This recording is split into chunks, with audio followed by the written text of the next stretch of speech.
আসসালামু আলাইকুম। সবাই কেমন আছেন? আশা করি আল্লাহর রহমতে ভালোই আছেন। বর্তমান সময়ে যে কোটা আন্দোলন চলছে,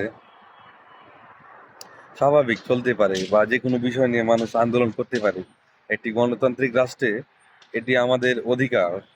আমরা আন্দোলন করব, আমরা অধিকার আদায়ের জন্য লড়বো। এটাই স্বাভাবিক, এটা হতেই পারে। কিন্তু একটা কথা বলতে চাই,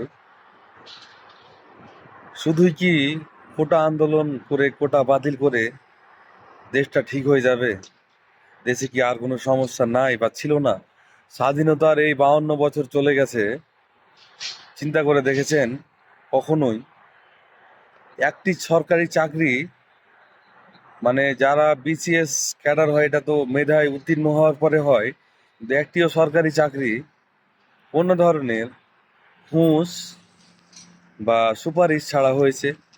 এমপি, মন্ত্রী বা বিভিন্ন আরো দালাল চামচা আছে, এদের আহ, সুপারিশ ছাড়া চাকরি হয়েছে? হয়নি। তো আমরা কখনো এসবের বিরুদ্ধে কথা বলি না, আমরা কখনো এসবের বিরুদ্ধে আন্দোলন করি না। কারণ এদের বিরুদ্ধে আন্দোলন করতে গেলে আমাদের অনেক সমস্যার সম্মুখীন হতে হবে। এরা অনেক প্রভাবশালী। মুক্তিযোদ্ধারা তো প্রভাবশালী না, তার জন্য মুক্তিযোদ্ধাদের পিছে ভালোভাবে লেগেছেন।